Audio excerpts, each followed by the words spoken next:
Animal Medicine Education Hub, where we're going to talk more about FIP this week. And FIP is something I'm sure you all get confronted with on a weekly basis or monthly basis. It's a fairly common problem that we see in our cats, and probably you guys more than me. And we think probably mortality wise that up to 1% of the cats that die in hospitals, be it mine or yours, will be down to FIP. So let's talk a little bit more about the baseline, about what is FIP, how does it happen? That's the boring stuff. But hopefully, if we can understand that, it will make sense when we come to the testing. Okay, and that is a tricky bit. So if we talk about FIP, now FIP originates from the feline coronavirus. Now the feline coronavirus per se is quite innocent. It causes mainly infection in younger animals that can be as if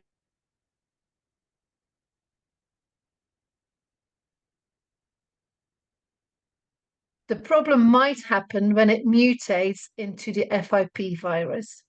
Okay, now that mutation can happen in a cat, and even then, even when that mutation has happened, that does not mean that it's certain the cat will have FIP. So we can still detect the mutated virus in some asymptomatic cats that might never develop the disease. And that is quite essential to understand why certain tests are giving you false positive results or false negative results. So the enteric form multiplies mainly, gets absorbed orally. It multiplies mainly in the small intestine and the colon, and these cats will be shedding. Okay, now if they shed, that can be for a few weeks, and it can be in certain cats that can be very prolonged to lifelong. What the virus will do as well is in modes, where it sometimes can cause a viremia and live within the monocytes. Okay, and this is what we might pick up in certain cats. Again, this is important for the testing, that does not mean you have got FIP, your patient has FIP. What can happen is the more it replicates, the more likely it is to form certain mutations, and the mutations that can add malignancy to the viruses. So two mutations that it needs to do really to become FIP is that it needs to enable these monocytes to migrate through the vessels, and it will change those vessel structures slightly so they can become macrophages. Now, what that drives as well is as the virus keeps multiplying into this, it will drive vasculitis, and further fluid will be leaking from those vessels potentially, which will give us the more wet form as we talk further down. Or it can give just a chronic inflammation, and that is often vessel related or serosal related, and you form granulomas, which we can see in what we call often the dry or the non-effusive form. Can everybody mute themselves, please, as there's some background noise. And then it really depends on which body area is affected on what signs we're going to see.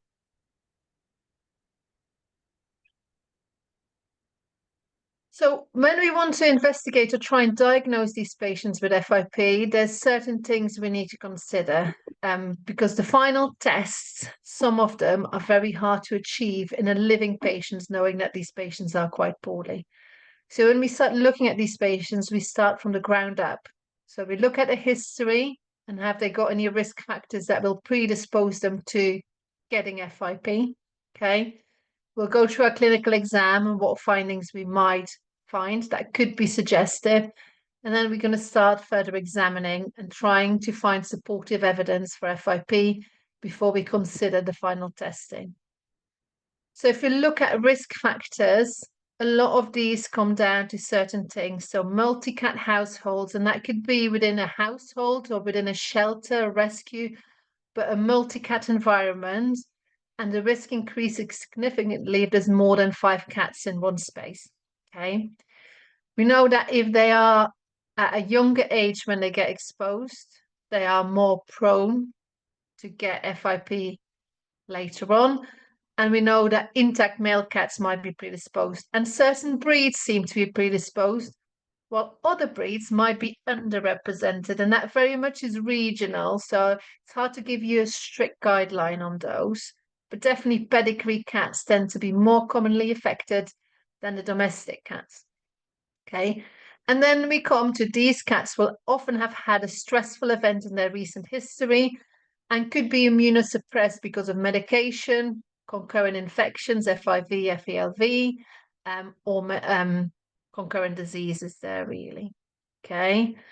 And then the one thing that makes them more likely again to be suspected of having FIP if any other kittens in the litter or any other cats of their litters have developed FIP, as it's most likely that is where they've been exposed to the coronavirus in the first place. Now, we said, I mean, they can form a vast diversity of symptoms that can affect most body organs that we can see. And this is just a nice overview in what they can do, with the names in the red being the more common diseases or presentations that we see. So when we then look at bloods of our patients with FIP, there's certain changes on there that could be more suggestive or less suggestive of FIP. On the hematology front, you often will get a mild non-regenerative anemia. You often will get a neutrophilia and a lymphopenia, and potentially a thrombocytopenia. Very rarely this will cause bleeding issues. Okay. But these are things you can look at, but they're not specific. So it's very hard just on these changes to say your cat is more likely or less likely to have FIP. When we look at the biochemistry blood results, there are some more typical or indicative findings there, and definitely hyperglobulinemia and potentially a low albumin. So the albumin globulin ratio being markedly decreased makes FIP more likely. So markedly decreased means a much higher globulin level and a reduced albumin level combined. Okay. The cutoff people use, and again, we're talking slightly more likely, slightly less likely. They're not massive indicators, okay, but that is the chronic immune stimulation that you're going to be seeing, and a negative acute phase protein. Now, if you have the liberty of sending blood to a lab, they can measure alpha-1 acid glycoprotein, amongst other acute phase proteins, but this is the one that you want to measure for in cats where you suspect FIP, because generally a normal value is less than 0.5 gram per liters. In lots of cats with other things going on, it will be mildly increased, but cats with FIP seem to have a very high increase in the alpha-1 acid glycoprotein. So if it's higher than 1.5, you are quite likely to have FIP. We're talking a sensitivity and a specificity in these patients of being 93%. Now, take into account again, you want to consider the other thing, the presentation, the history, the clinical signs they're presenting with. But this is a very strong factor that can help you progress your suspicion. Okay. The other changes are really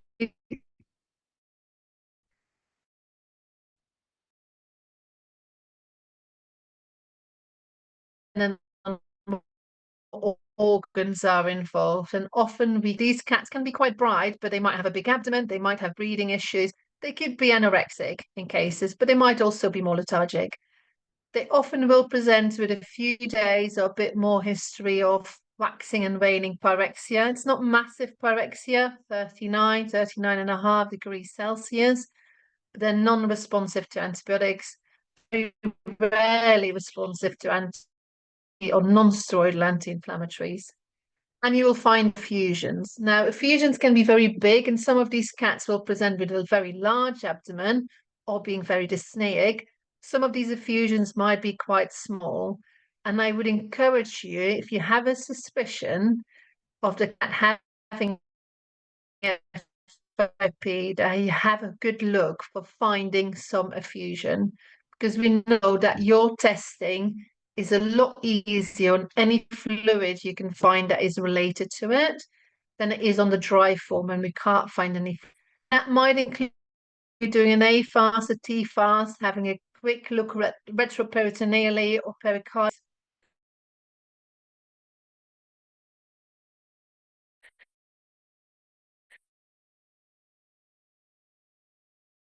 Now, the stats that I just looked at, what they did was looking at cats with effusions and how likely are these cats to have FIP.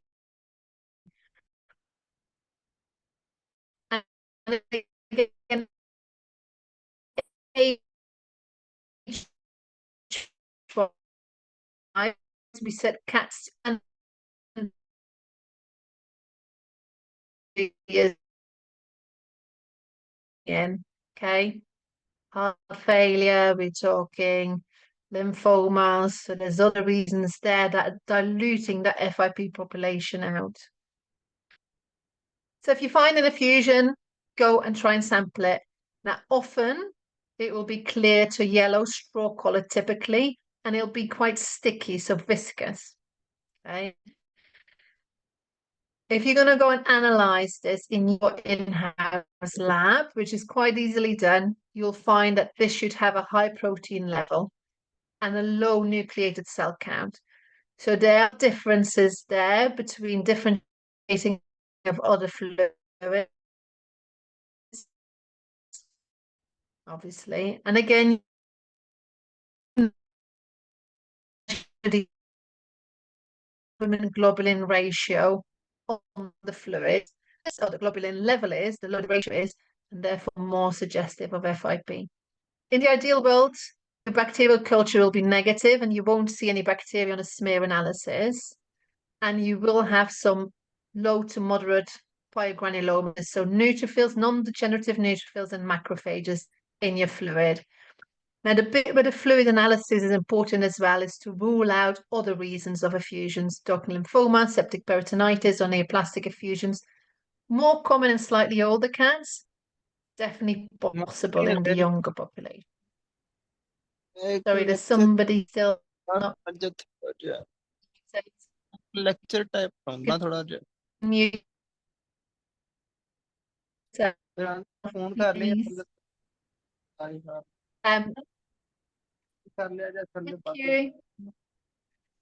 Thank you. I will mention the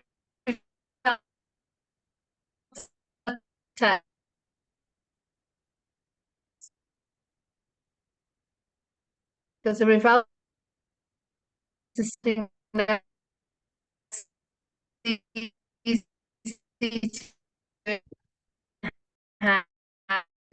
FIP. However, it's not 100% test, okay? In the latest study, which had several hundred cats in it, they looked at all with diffusion. If you had a positive test, if you had a negative test, you were much, much more likely not to have FIP, or you could rule it out. If you again look at this younger population, you'll see the reverse because again, there's less of the other occurring that cause your effusion. So a positive test in a cat that's less than 2 years old with an effusion gives you a high likelihood of FIP. If we can send the effusion to the lab, again, that serum alpha 1 sensitivity and specificity is 93% likely that FIP, which might be quite helpful for some of you guys just to differentiate. If you get a lot of effusions happening, this will guide you between the different effusions, how to differentiate them. And it's a very good table with an overview, what you can see. You can find it on the website below, fipcaregroup.com. If we see animals that we suspect of dry FIP, now these are going to be far more lethargic and anorexic and off color than the wet FIPs. And they often will have, again, that pyrexia. They might be ecteric. They could have neurological signs, or in palpation of the abdomen, they could have thickened intestines, knobbly kidneys, other organs there involved, really. And a lot of these cats that present with ocular signs at a young age could have FIP as well. So how do we test for dry FIP? Now, please, again, try and go and If they don't initially, it might be worth rechecking it after a few days if you don't get any, just to make sure, because if there's fluid, it's a bit easier to test. If there's any abnormalities within any organs, you can go and sample those as well. So you can either take biopsies, or we now know that taking cytology of these areas give you significant answers as well. Okay, and that's often easier to achieve because a lot of these cats are not great candidates to take to surgery. Let's talk through the testing that we can then do to try and find out what is happening. So, I mean, from the specific testing, let's talk to the histology first. So often, as we say, they form vasculitis or granulomas.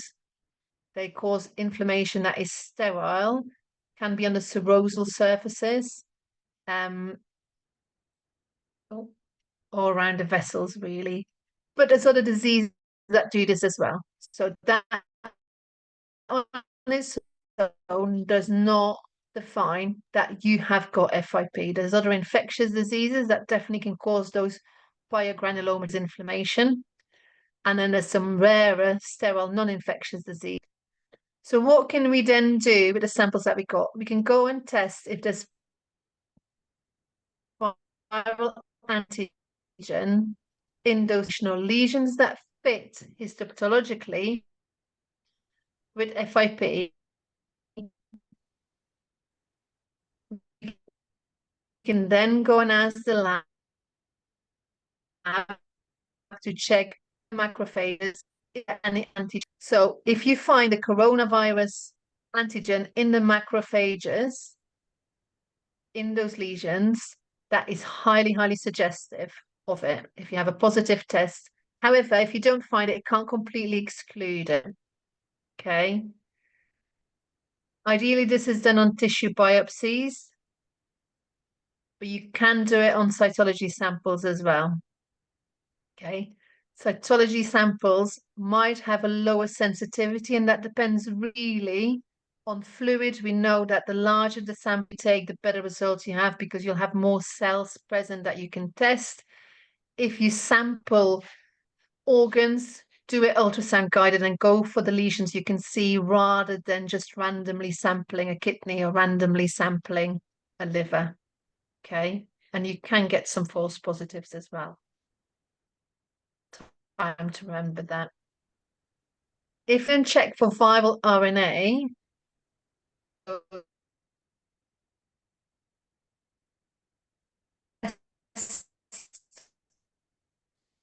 of choice there really is, remember this, what we can't differentiate, this RNA, you cannot differentiate between the mutated form and the non-mutated enterogenic form. Okay, so it just says that there's viral RNA present.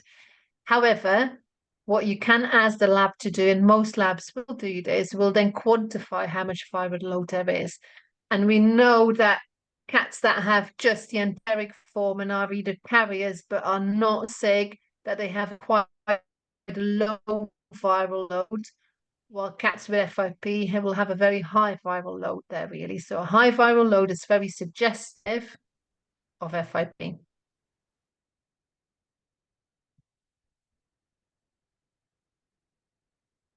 But this is highly specific, and we know that up to 90% of the samples there. And we can do it on an FA again, as long as we sample the areas that are affected. Now, some newer tests, we'll be talking about S gene mutation of the spike gene that is mutated, which is one of the mutations that is, but we still know that certain that have the change and that have migrating virus on their PCR present, that have the gene mutation, that still might not have or not have yet FIP. Okay. Especially with the dogs, sorry. With the cats with the non-effusive or the dry form, remember when we said initially how these happen? So even with the enteric virus, they'll go to the mesenteric lymph node. That seems to be the prime site to check. If you can do ultrasound guided aspirates of your mesenteric lymph node,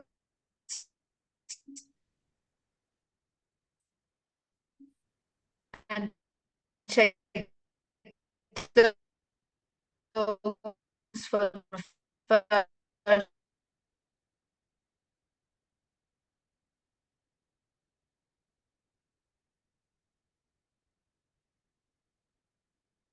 study, the only cats that had a negative mesenteric lymph node sampling were cats with neurological FIP, and the specificity is pretty high as well. There was one cat that had a false positive test sample.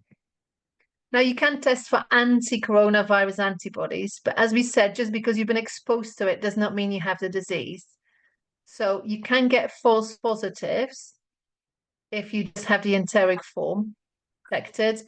You can get false negative results in about 10% of FIP of the cats because the antibodies are all targeted into the area of disease.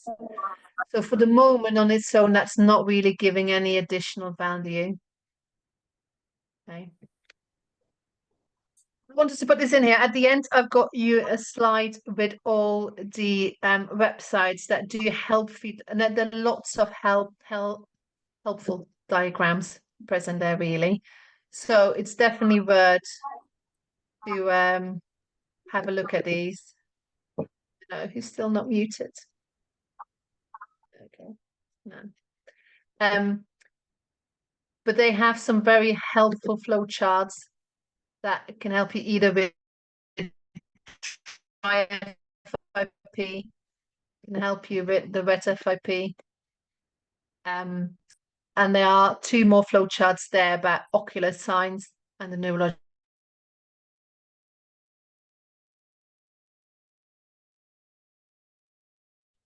Nele, excuse me. Nele, excuse me. I think maybe is your internet connection maybe a little bit off today? Nele, it seems that there are some sound problems and you are cut off from time to time.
Hello, I'm back. Can everybody hear me? Hi, Nele. Yes, now Hello? we can hear you back.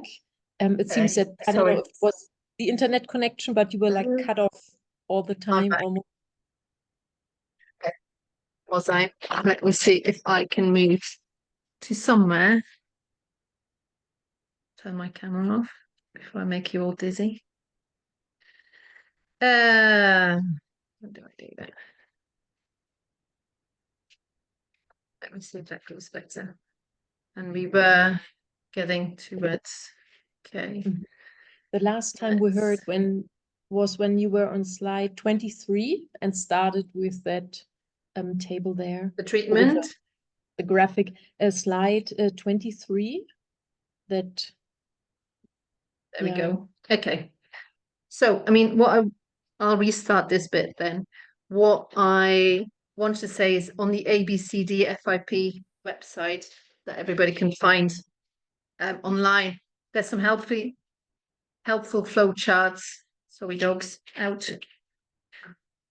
Helpful flow charts that can guide you if you have an effusive FIP, if you've got a dry FIP. There's two more present about FIP with ocular signs and neurological signs, and they all come down to very much finding this combination between a positive reverse transcriptase PCR with high viral loads and a positive immunohistochemistry for the antigen present, really. So, I mean, they're not always the easiest tests to run, and they definitely cost a fair bit of money. What we're going to come through with definitely the treatment wise is, in the ideal world, you want to have a firm diagnosis. With the newer treatments, if you've got them available, people are definitely supportive of treatment trials. Okay, so let's talk through the treatments that we've got available these days. And this is where it might differ from country to country, really. Definitely in the UK, I'm sure in Australia, and I think in America as well, we now have the antiviral products registered that we can use, that come through well-controlled pharmacies that are compounding pharmacies, which in other countries it might be a lot harder to get hold of. So I'm sorry, I'm going to give some people of you hope for treatment and other people maybe less hope. For the moment at least, hopefully it'll all get there.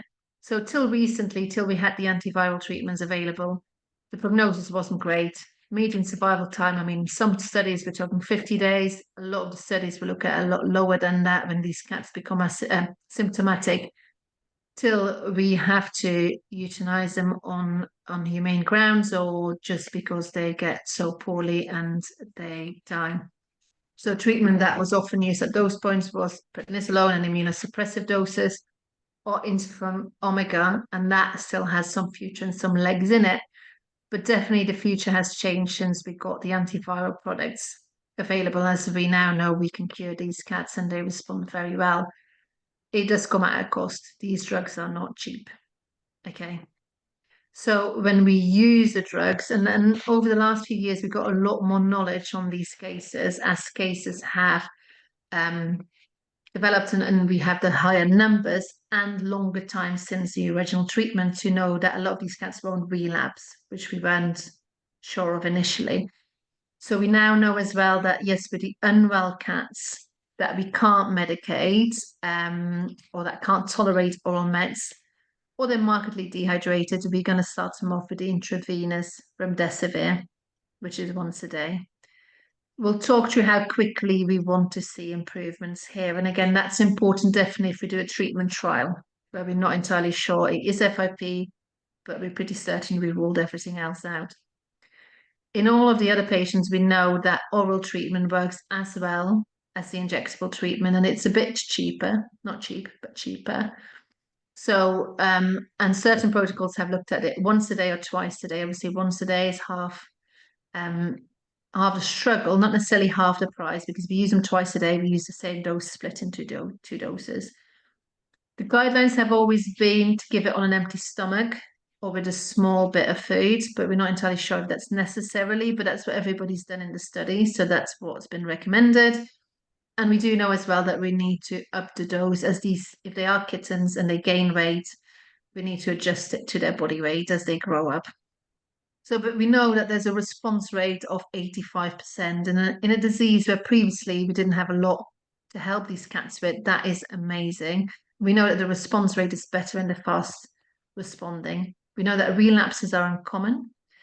And in the original studies till this year, we were talking of using the drugs for 84 days. So we're talking 12 weeks. We now know a recent study came out that we get the same results with using it for 6 weeks, which is obviously half the price. And what do we expect if we are treating these cats and they are improving? We expect that within a few days, initially, we might see some more signs of the FIP developing. So the treatment takes a few days to kick in. But within 2-3 days, we're going to start seeing the improvement in these cats. We're going to see their appetite improving, how they're feeling, their pyrexia will resolving, and the fluid might start to resolve, but won't be resolved yet. That can take up to 2 weeks, depending on how much there is. So take into consideration with ascites, that's okay. We probably can manage that with pleural effusion. You might have to drain it once or twice while you're waiting for this to stop effusing, really. Okay. After a few weeks, the albumin should be starting to come up and the globulin should be starting to come down. But again, it might not be normal yet. And then the lymphopenia and the anemia should be resolving on the long term, takes a bit longer.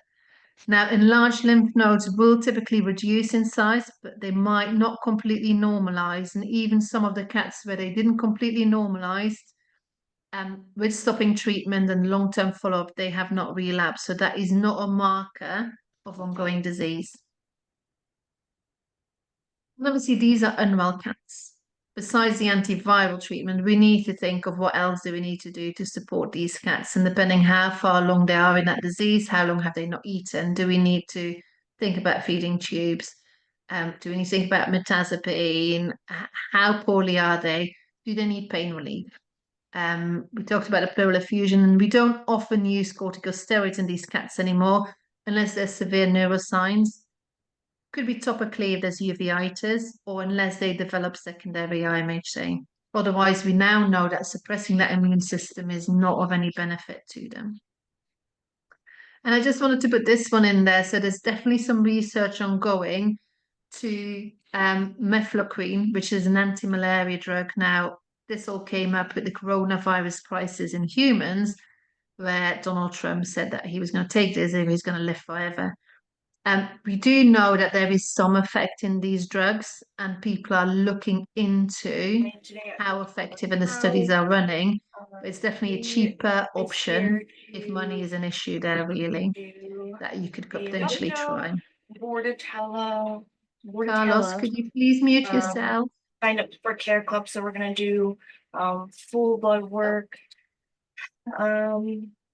He's on the hill sensitive. And then other people have still looked into interferon omega, and there's still some legwork there to be done, but studies are ongoing. But again, that is not necessarily a cheap treatment.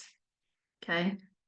I don't know what you guys have available from your in your countries. Please let me know.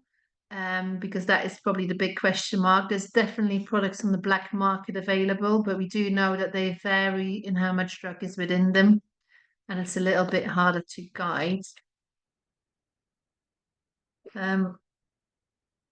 This is the list of online places where you can find flowcharts, where there's some helpful information for owners and for vets and the protocols that are available these days.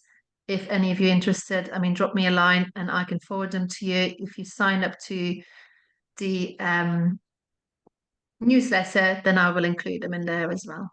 So that might be an easy way of getting hold of them. And then before we finish or go over to questions, I just wanted to let you all know that in September, we'll be doing a 4-modular course on anemia, going from the principles, the understanding, talking through non-regenerative hemolytic anemia, and then when to transfuse and how to transfuse. So if anybody wants to go on the waiting list, then please, there is the QR code or the link there, so you'll be the first to know. And then there's not, the one thing to say as well, there's not a webinar next week as I'm going away for a week with the family, but the week after, so the 21st of August, we're back with leptospirosis update. So that will stop me sharing, and I will go over to the room and see if anybody wants to share anything about their and yes, you can write your questions if there's any, so we can discuss them. Very keen to have questions. Okay, yeah, there are a few cases, as we said, I mean, 85% success rate, definitely not everybody that have been treated. I think that, I don't know your cases, Ahmad, there's definitely some knowledge where if the doses weren't accurate, so I don't know if there were growing kittens where we have to increase the dose, otherwise we might not be treating them sufficiently. There are some ongoing studies of adding the additional drugs to the antiviral drugs in the hope that we can therefore pick out those few cases that have not cleared it. But it's a hard one to justify it for all of them. So, I mean, drop me a line and I can definitely try and find you the guidelines about adding the other drugs to it.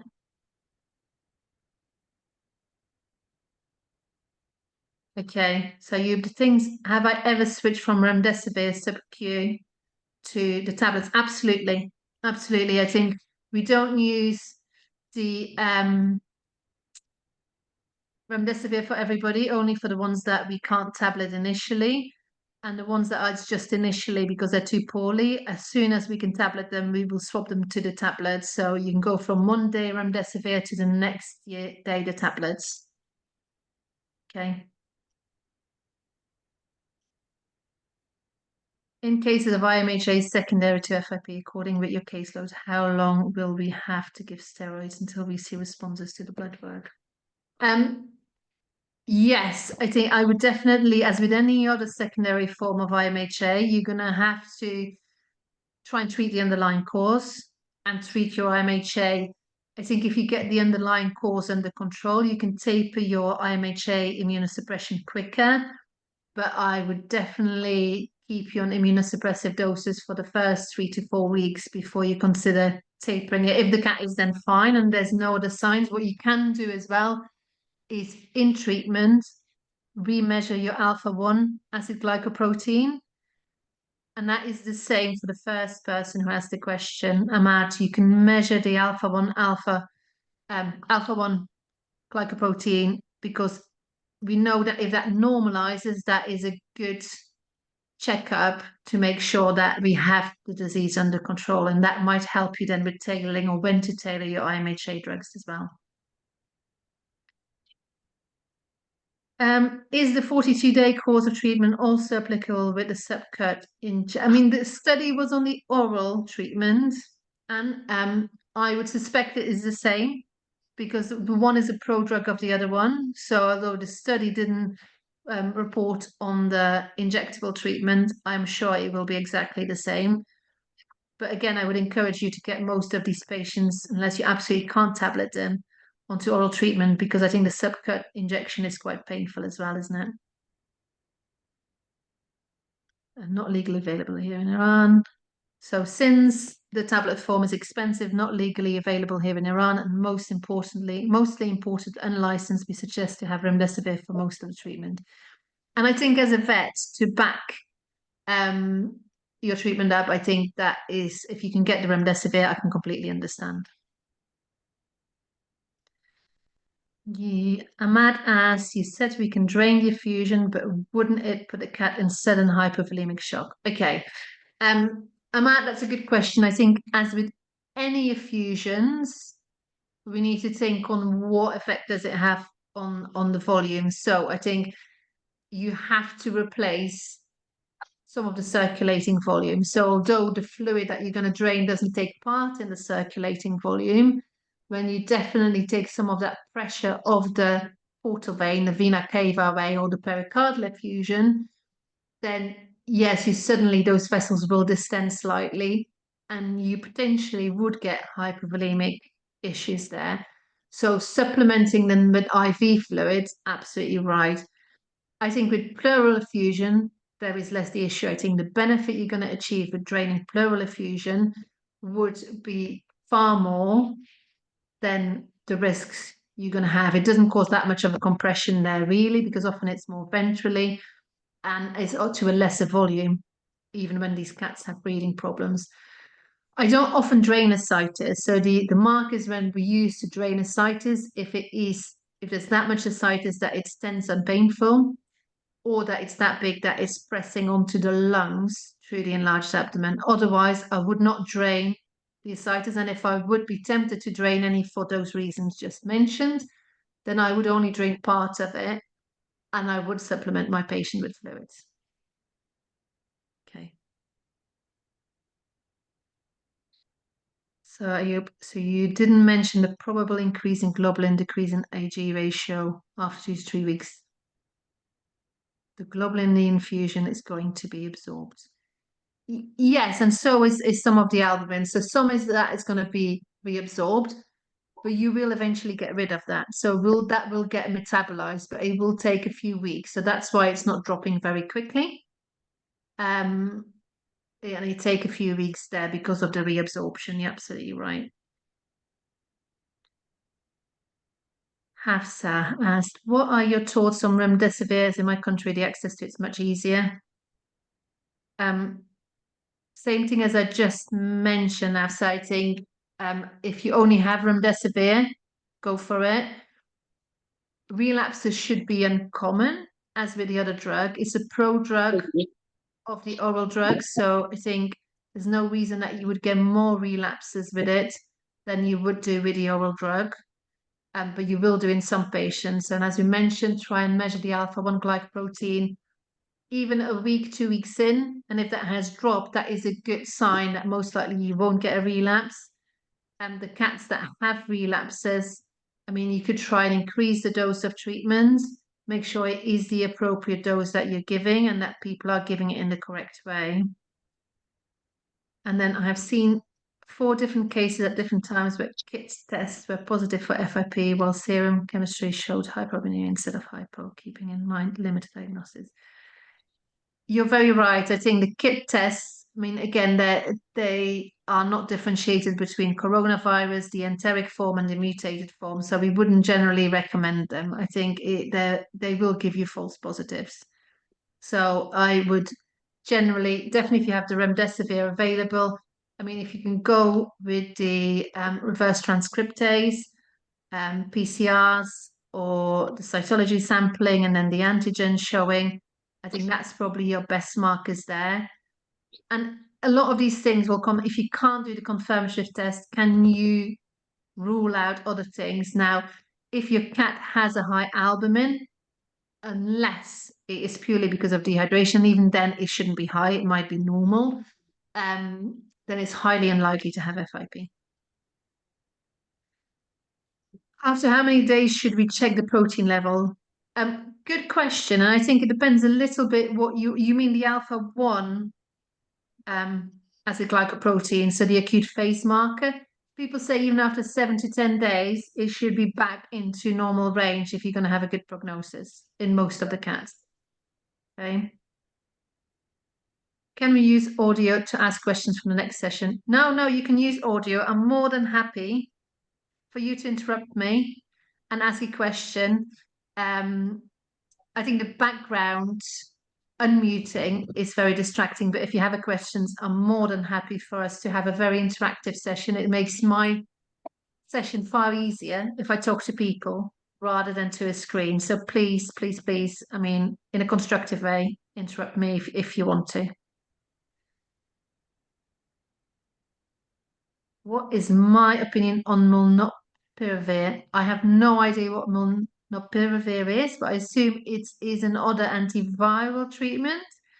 I can look it up. You drop me an email or drop me a message on LinkedIn if that's how we connected before, and I'll look it up and I'll let you know. Never used it. Sorry. And then Anne asked me, what is my marker for the patient improving to recommend switching from subcut to oral? And I probably would go with whenever I can tablet the patient and I think they're going to absorb it. Obviously, the neurological patient is a little bit harder. But if I can tablet the patient and there's a normal, as far as I can assess, GI motility and function there, I would swap them to oral treatment. Because there's no proof that the injectable treatment is any better, that it gets any better distributed than the oral treatment. So, and as it's a significantly lower cost, at least in the UK, we would swap them more quickly.